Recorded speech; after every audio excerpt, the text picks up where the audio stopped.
The rain fell in relentless sheets, turning the city streets into rivers of reflection.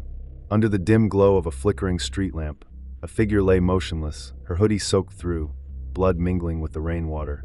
Officer Lau stood over her, his hands trembling, the weight of his badge suddenly unbearable. "She's unresponsive," a paramedic called out, kneeling beside the woman. "We need to get her to the hospital now." Detective Harris approached, his face a mask of disbelief. "Lau, what happened here?" Lau stammered, I thought she was a suspect." She matched the description. Harris's eyes narrowed.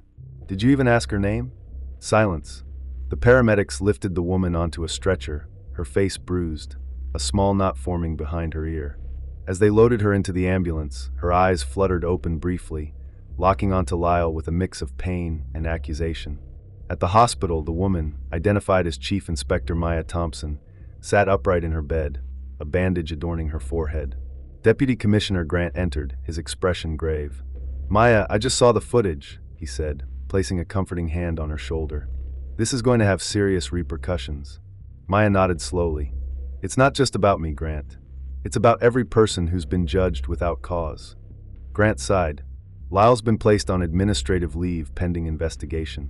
Internal Affairs is already on it." Maya's gaze hardened. "I want transparency. I want change." The next morning, news outlets buzzed with the story. "High-ranking officer assaulted by fellow cop," the headlines read.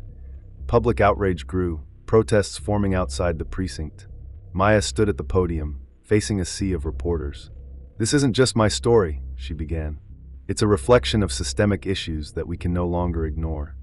As questions flew, one reporter asked, "Chief Thompson, what's next?" Maya took a deep breath. "We initiate a full audit of the department, establish a civilian oversight committee, and ensure that accountability is not just a word, but a practice."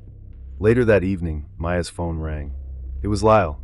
"Chief Thompson," he began hesitantly. "I wanted to apologize. I acted without thinking, and I see now the damage I've caused." Maya's voice was steady. "Your actions could have ended my life. Apologies won't change that, but acknowledging your mistake is the first step." Lyle was silent for a moment. "I understand. I hope to make amends." Maya ended the call, a mix of emotions swirling within her. The road ahead would be challenging, but she was determined to see it through. If you're enjoying this story, kindly do us a favor and subscribe to our channel. It is free and won't cost anything, but it means the world to us. We're just a small channel trying to grow. Thank you, and back to the video. It happened so fast. Maya didn't even remember falling. Just the blur of steel-toed boots, a sickening thud, and then black. Now she was lying flat on the pavement, breath shallow, temple pounding.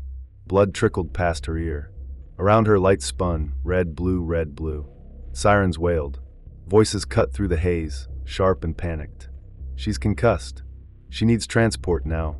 A firm hand checked her pulse. Another stabilized her neck. Through the fog, Maya caught flashes of a badge, hers, and the face of the man who'd struck her.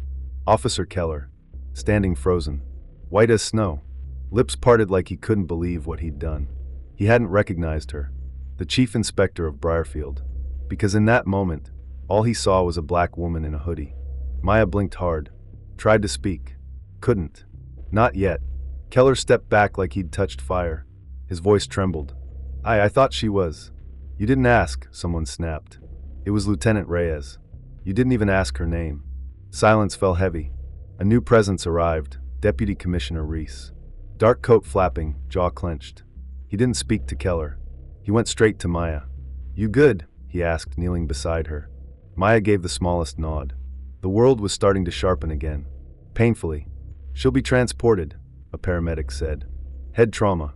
Contusion behind the left ear." Reyes stepped in front of Keller. "Turn over your weapon." "What? Now?" "Body cam too." "But you assaulted a civilian, then realized she was your boss. Turn it over." Keller fumbled with the clasp. His gun hit the ground first. Then the cam. His hands were shaking. They should be. Because this wasn't a mistake. It was a choice. Maya didn't say a word until she was secured in the ambulance. Then, to no one in particular, she said, "He didn't see a person. He saw a profile." The words hung in the air as the doors shut. The hospital lights were too bright. Maya hated them. They reminded her of being 13. waiting in a hallway while her cousin's nose was reset after an officer misread his gestures during a traffic stop. Now she was the one on the table, her hoodie soaked in dried blood, her badge tucked into a plastic evidence bag on the counter. The nurse, a quiet woman named Sasha, dabbed at Maya's face. "You're lucky," she said softly. "Could have been worse." Worse. That word again. Maya turned her face away. The door opened. Reese entered, holding a folder and his breath. "I've seen the footage," he said. Maya didn't move. "It's already leaked," he added. "Social media's on fire. Hashtags. Posts. The works." "Good," Maya said. Reese blinked. "You want the department roasted?" "I want truth," she said flatly. "Even if it burns." Reese placed the folder on her lap. "We pulled the surveillance from the market, too. Matches his cam. Clean. Undeniable." She flipped it open. Freeze frames stared back, her body slamming to the ground. Keller's face a twisted mask of control. Anger. Authority. "What happens now?" she asked. "You tell me." Maya sat up straighter. Pain lanced through her side. She ignored it. "He's suspended? Pending IIA review. Internal integrity's already on it." "I want more than a review." Reese studied her. "You want him charged?" She nodded. He sighed. "It's gonna get ugly. PR, press, union. Let it." By morning, the clip had gone viral. The city was divided. Some were outraged. Others called it a misunderstanding. Commentators debated. Officials scrambled. But none of it mattered to Maya, because she'd seen the deeper issue. Keller wasn't the anomaly. He was the mirror, and what it reflected was rotten. That afternoon, Maya stood in front of her precinct. Journalists crowded the sidewalk. Cameras rolled. Reese was behind her, but silent. He knew this wasn't his moment. Maya adjusted the mic, looked straight ahead. "My name is Chief Inspector Maya Thompson," she began. But last night, that didn't matter. She told them what happened. Every detail. No sugarcoating. No spin. "This isn't just about me. It's about what happens when bias is policy. When fear replaces judgment. When authority forgets humanity." She paused. "My badge didn't protect me. My title didn't protect me. But the truth will." The press erupted with questions. She answered none. Just turned and walked back inside. Back at her desk, a file sat waiting. Anonymous drop. No label. Just one word scrawled across the front in shaky ink. "Revive." She opened it. Inside were photos. Reports. Names. A pattern. Cases dismissed. Reports buried. All connected to one officer. Keller. Her blood ran cold. This wasn't his first time. She flipped through the documents.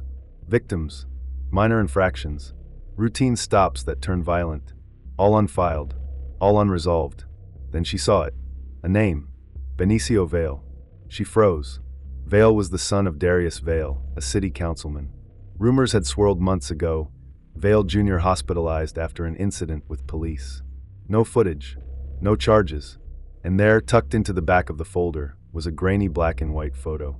Keller, standing over a bleeding Benicio, smiling. Maya's hands clenched. This wasn't just negligence. It was protection. A cover-up. But by who? She didn't wait. She stormed into Reese's office, folder in hand. "Where did this come from?" she demanded. He looked at it, looked at her. "I didn't put it there. Someone did." They stared at each other. Then he reached into his drawer and pulled out a second file. Same label. Revive. Inside, another set of cases. Different names. Same patterns. "Who the hell is sending these?" Maya asked. Reese shook his head. "No idea. But it's someone who knows exactly where the bodies are buried." At 6:45 p.m., her office line rang. "Unlisted." She answered. A voice whispered, "Stop digging." Then silence. Click. She redialed. No trace. That night, she couldn't sleep. She sat by the window, folder in hand, combing every line, every name. Then she saw it. A signature. Not Keller's. Reese's. On 3 of the buried reports. Her heart dropped. Was he involved? Or was he being set up? Suddenly, her front porch creaked. She grabbed her sidearm, moved slow. Peeked through the curtain. No one. Just an envelope. She opened the door. Picked it up. Inside was a flash drive. Label. Watch ME. Back inside, she slid it into her laptop. A video opened. Surveillance. Unfiltered. From the precinct evidence locker. A conversation. Muffled audio. Keller. Reese. And a third voice, unfamiliar. Too many loose threads, the third man said. Keller, she's not letting it go. Reese, we handle it. Third voice, or I do. A hand slammed on a desk. Then, the footage cut. Maya sat still, goosebumps on her arms. Reese. Her ally? Or something else entirely? Her phone buzzed. Unknown number. Text message. You're not safe. Watch your 6. Start with case 4721. She opened the database. Typed it in. The file was sealed. Access restricted. Even to her. That shouldn't have been possible. Unless someone high up locked it. She tried again. Denied. Then the screen flashed. Unauthorized attempt detected. Your activity has been logged. Someone was watching. The next morning, she arrived at HQ to find her badge access suspended. Her login revoked. Reese met her in the hall. I didn't do this, he said. You expect me to believe that? Maya snapped. I swear. She stared into his eyes. He looked scared. Really scared. Then who did? In the parking garage, a car exploded. No injuries. No warning. Just fire and panic. And a note duct taped to the nearest column. Scrawled in marker. Final warning. Maya read it. She didn't flinch. She turned to Reese. Get me everything on case 4721. I don't care who you have to threaten. He nodded. But before he could walk away, his phone buzzed. He looked at the screen. Froze. What is it? She asked. He handed it over. On the screen was a live feed. Of Maya's apartment. Someone had hacked her security system. Zoomed in on a photo of her father on the wall. A bullet had been pinned to the frame. Beneath it, another message. Back off, Maya, or the past bleeds next. Her knees went weak. The photo was taken just minutes ago. Whoever it was, they weren't just sending threats. They were already inside her life. She looked up at Reese. He looked down at her. I think, she said, voice low, we just found the rot. If you're enjoying this story, kindly do us a favor and subscribe to our channel. It is free and won't cost anything, but it means the world to us. We're just a small channel trying to grow. Thank you, and back to the video. The silence was brutal. Officer Helena Ward stood frozen on the warehouse floor, hand trembling near her holster. The light flickered above her, casting erratic shadows on the dusty walls. Across the room, Chief Inspector Mara Devlin stared at the newly discovered evidence, the surveillance file. The one that had been buried. Altered. Suppressed. It showed everything. The missing 3 minutes from the traffic stop. The flash of a gun.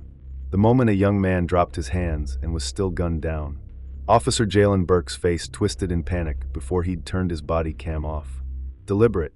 Measured. And covered up. The final frame zoomed in on a signature. Ward's. You lied, Mara said quietly. Ward's eyes dropped to the ground. I did what I was told. By who? Ward didn't answer. Not yet. But the way she shifted, the way her fingers twitched, told Mara more than enough. This wasn't about one officer. It went higher. Much higher. A rusted door creaked behind them. Mara whipped around. Gun drawn. It was Quentin Bray, Deputy Commissioner. Put it down, Chief, he said. Calm. Cold. We don't want another mess. Mara didn't lower her weapon. Bray stepped forward. Slowly. His jacket hung open, revealing no weapon. No threat.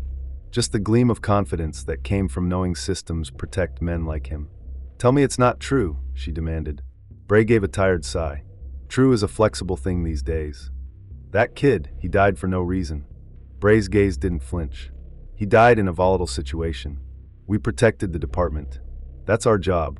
Mara felt heat rise in her chest. That's your job? To hide murder? To keep order, he snapped. To make sure the public doesn't lose faith. They already have. Then we fake faith until we rebuild it. Ward looked between them, panicked. Quentin, they'll burn the whole precinct down if this gets out. The kid had no weapon. Bray didn't respond. He just looked at Mara. You're going to do what? She asked. Shoot me too? In a warehouse with the cameras rolling again. No, Bray said. I'm going to offer you a choice. He reached into his coat slowly and pulled out a file. A resignation letter. Her resignation. It's signed, he said. Backdated. You'll step down, call it burnout, take the pension. We bury this, and no one else gets hurt. Mara stared at it. The paper shook in Bray's hand, just slightly. Not from nerves. From certainty. Like this had worked before. She stepped forward, close enough to smell the cologne on his collar. And if I don't? His smile was razor-thin. "Then you'll find yourself buried in your own scandal before sunrise." The air was heavy. Ward's breath caught in her throat. "I won't sign it," Mara said. "I'll take it all public." Bray's voice lowered. "And I'll leak the footage of you screaming at protesters last summer. Out of context, of course. I'll have reporters digging into your mother's record, your father's death. We'll drown your credibility." Mara's hand clenched tighter on her gun. "You covered up a murder. You can't fight the machine from the outside." "I never wanted to be outside." "Then be smart," he hissed. But Mara wasn't thinking anymore. She was remembering. The mother of that boy. The way her voice cracked when she asked why no one had been arrested. The cracked screen of her phone. The church flyer in her son's pocket. How it took 10 days for someone from the department to even call her back. Ward spoke up. "There's another copy." Bray turned. "What?" "I made a backup," she said, voice shaking. "On a drive. I was scared." Bray's expression changed. Fear. Real, deep fear. "Where is it?" he asked. Ward looked at Mara. "I mailed it," she said. "To someone. Just in case." "You're lying," Bray growled. "Am I?" Ward said, lifting her chin. "You're willing to bet your career on that?" Bray lunged. Mara fired. The shot missed his head by inches, punched through a metal beam. Bray stumbled back, eyes wide. "You try that again," Mara said, "and I won't miss." He held his hands up, not in surrender, in calculation. "Go ahead," he said. "Leak it. See what happens. You won't fix anything. You'll just lose everything." Mara stepped closer. "You already lost." He turned and walked out. Ward collapsed against the wall, hands shaking. "What do we do now?" Mara didn't speak. She already knew. The next morning, the story hit the press. All of it. The footage. The cover-up. The names. Ward gave a statement. Mara stood beside her. Neither wore a uniform. The mayor called for a full investigation. Bray was placed on leave. Publicly. Quietly, he began shredding documents and calling in favors. Then the backlash came. Threats. Protests. Support. Division. Mara's face was on every channel. But something else surfaced too. A second case. Another young man. Same pattern. Shot. Blamed. Covered. And that case had been handled by someone even higher up. Chief Administrator Jordan Kyer. The man who'd hired Mara. Her mentor. Mara couldn't breathe when the name surfaced. It was all connected. The rot went deeper. A week later, she was called to testify at a closed session hearing. She walked into the chamber. No uniform. Just her notes. Her voice. But Kyer was waiting outside. He didn't speak at first. Just stared at her. "I gave you a chance," he said finally. "No," she replied. "You gave me a lie. You think burning down the institution will fix it. I think truth matters." Kyer shook his head. "Truth is fire. It doesn't just burn the guilty." Mara stepped past him. She didn't look back. Inside, she told everything. Names. Dates. Evidence. She held nothing back. The session went on for hours. When it was done, she emerged to a wall of cameras. Flashes. Microphones. Shouts. And standing among the crowd, Bray. Free. Smiling. He mouthed one word. Careful. That night, Mara's car alarm went off twice. A drone hovered outside her apartment for 5 minutes before vanishing. Ward's front door was defaced with red paint. But the files were out now. Archived. Spread. The truth couldn't be stuffed back into a drawer. Then the bombshell hit. An anonymous leak. A third case. This one involved a sitting council member's son. The footage was damning. And Mara saw it. The shooter was her former partner, Jonas Fenn. She dropped the glass in her hand. It shattered on the floor. Fenn had retired 5 years ago, but he still had strings to pull. Friends in high places. He was on that footage. He'd lied. Sworn the kid had a weapon. Same story. Same report. Same language. Copy-pasted from every other cover-up. Mara paced her living room. Then her phone rang. Blocked number. She answered. A deep voice. Filtered. Mechanical. You don't stop, you disappear. Click. She sat down slowly. This was bigger than she thought. A system. A network. A machine that cleaned up after itself. Ward called an hour later. There's more. What? That drive I sent. It wasn't the only one. I copied the precinct archives. Every internal review file from the last 10 years. Mara froze. How many cases? Hundreds. Ward sounded terrified. Mara didn't blame her. They had enough to bring down half the command chain. But they were alone. No backup. And whoever was watching, they were getting closer. That night, Mara heard footsteps outside her door. 3 knocks. A pause. Then a voice. "You're not going to like what you find next." Footsteps fading. She opened the door. Nothing but a single envelope on the ground. She picked it up. Inside, a photo. Of her. Standing with her late father. And in the background, Jonas Fenn. Smiling. Holding a glass. Wearing a badge. In the margins, a note. "Your father knew. Ask why he never told you." Mara dropped to her knees. This wasn't just institutional. This was personal. The machine wasn't built around her. It had raised her. And now it wanted her silent. But Mara Devlin wasn't going anywhere. Not until the last shadow burned. The photo wouldn't stop shaking in her hand. Mara stared at it. Her father. Tall. Steady. The way she remembered him. They were outside a precinct in the image. Old, brick-lined. Back when she was just a child in a red coat. A family day. That's what he'd called it. And standing behind them, just slightly out of focus, Jonas Fenn. His smile didn't match the warmth of the others. It was sharp. Quiet. Watching. Her father had known. And he'd said nothing. Mara sat alone in her apartment, the city wailing through the windows. Sirens in the distance. Helicopter blades pounding somewhere far above. She didn't sleep. Not that night. Not the next one either. The files Ward recovered ran deeper than either of them imagined. Old cases. Expunged. Erased. Redacted. Patterns emerged. Consistency. Officers shuffled around like pieces on a chessboard. Always just far enough away from consequences. Always just beneath the surface of suspicion. And names. Names that came up again and again. Her father's name included. He hadn't just served. He had helped build it. The system. The rot. The silent brotherhood that protected its own. Mara tried to tell herself he was just complicit. That maybe he didn't know how bad it really was. But each file, each timestamp, told her otherwise. He'd made choices. Just like the rest. She met Ward in an abandoned church the following day. Somewhere quiet. Somewhere safe. "They're watching us," Ward whispered. "I caught a car parked outside my sister's house. No plates." "I know," Mara said. "I didn't sign up for this." Mara didn't respond. Ward looked at her, eyes hollow. "How far are we going?" "As far as it takes," Mara replied. "You still with me?" A long pause. Then, "Yeah." They left the church separately. Different exits. No calls. No texts. Everything went through a burner phone Mara kept in a street vendor's tip jar on 4th. Old school. No paper. No digital trail. Then came the subpoena. Fenn had filed a countersuit. Defamation. He claimed the footage was doctored. AI generated. False. And the council believed him. The investigation shifted focus. Now Mara was the target. She arrived at internal affairs under escort. Not as a witness. As a suspect. The building smelled the same. Bleach. Paper. Dust. She sat in the interview room. Alone. Cameras on. Across the glass she saw him. Fenn. In uniform. Decorated. Protected. He waved. Mara didn't flinch. The questions came rapid fire. Did she alter evidence? Did she pressure Ward? Was she mentally stable? Had she fabricated the drive? They dug into her past. Her father's past. Her records.